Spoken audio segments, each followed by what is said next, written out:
Recognize the member for Portland, Simon.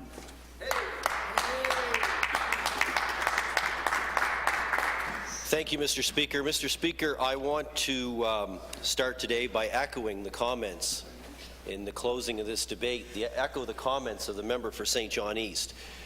This was an opportunity for both sides of this House to work together. We have seen a few examples in the last month or so where that's actually possible, where both sides work together for the betterment of our province. Mr. Speaker, this particular motion to review Policy 409 was not directed at this particular government. I acknowledge from the onset that this policy has been in place since 1998. There have been 5 premiers that have served this province during that time. But what we were saying is that for many of us, and I know this is true for members on both sides of the House, that this is in fact one of the most divisive policies in government. And I said at the beginning, maybe it's because it's broken, maybe it's because it's misused, maybe it's because it's misunderstood. Well, Mr. Speaker, what I can tell you today is that I believe it's all 3. And I want to start with what I believe is broken about this. And as I've said several times before in the floor of this House, that basically the way 409 works, a district education council puts a proposal before the community. They've got a few months to tell the community whether or not they like it or not. But even if they don't, they're probably going to go ahead with it anyway. And that's in essence what's happened. And one of the problems with that is that the people putting together, facilitating the process, are the proponent of the option. We're going to close this school and maybe reconfigure that school, but it's the proponent, it's the District Education Council. One of the things I'd like to see moving forward is an independent facilitation of that process, so that it wasn't the proponents sitting up in front of the citizens saying this is what we want and taking their concerns. You need a proper facilitator for that. Secondly, the other thing that I've come to believe is that the PSSEs don't have a formal process in 409. There's no opportunity for the parents and the parents in the various schools to become engaged in that process. And I got to tell you, Mr. Speaker, in my hometown right now, where there's a massive 409 process underway, I'm extremely proud of the parents from the South End all the way to Milledgeville. They're working together, and they've actually gone out and got a facilitator to work through options. They're doing, in my mind, what the district should have been doing all along. The other way that I believe that it's, that's how I believe it's broken. The way that I believe it's misused is currently right now, we have a process underway that's looking at 7 schools of possible closure or reconfiguration. That is way too massive an undertaking for 409 as it currently exists. If there's proper consultation, 409 might work to a degree when you're dealing with 1 or 2 schools.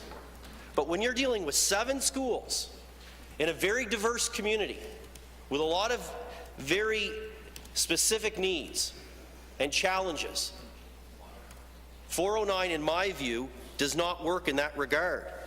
I also believe that it's misused in the sense that many times I think a district has an outcome in mind. Right now we're hearing from our district that they want to create this middle school concept. Well, who came up with that idea? Because we're not hearing that from the parents. I think it's also misunderstood because DECs, for whatever reason, tend to believe that 409 is the only process by which they have to engage the community. And I don't believe that. I don't believe that for a minute, Mr. Speaker. That would be like all of us in this Assembly, and I think I said this at the beginning of this debate. It would be like all of us saying we can't have a town hall meeting with our constituents because there's no legislative mechanism to do that. There is nothing in 409 as it currently exists that even indicates that they can't go out and have a consultation, and in our case, where they're talking about a whole group of neighborhoods, 7 schools, why they couldn't go out and have a proper, thoughtful, and properly facilitated discussion long before you hire consultants and long before you initiate a 409 process. And that's what the parents have been consistently saying, and that's one of the areas in which I believe it's been misused. And also, Mr. Speaker, in St. John, they haven't talked to community planners ahead of time before they hired a consultant. They didn't talk to the city until after the consultant was hired. There's partners that we are required to deliver services in many of these communities, Mr. Speaker, and many of them weren't consulted ahead of time either. And you know, I'm really disappointed, and I know I only have a few more minutes to conclude this debate, but I'm really disappointed that the government, during this debate, has said very little about 409. They weren't our target. We weren't trying to box the government into anything. This was about them working together with us to build a better policy. The Minister of Education, I reached out to him well in advance of Christmas to suggest to him that this was coming. It would have been great to have his support and have the support of his department so that we could work on this together. The member from Dalhousie during this debate before the break, Mr. Speaker, you know, the only thing he said about 409 was the policy works. Well, I can tell you there's a lot of people around this province, and particularly people that I'm dealing with in my constituency right now, that don't believe this works. And my question to every one of those members over there, do they actually believe this policy works? Do they at least not think we can make it better? Do they at least not think that we can sit down and have a conversation with New Brunswickers about how we can maybe build a better policy, either fix this one or replace it? That's all we were asking. All we were asking from day one. So I know there's members over there that have faced these challenges before, and they know that Policy 409 has created division. And we know the status quo can't remain. That's why we need a policy. Most of the people in my constituency know that we need to have investments in our community, that we've got aging infrastructure.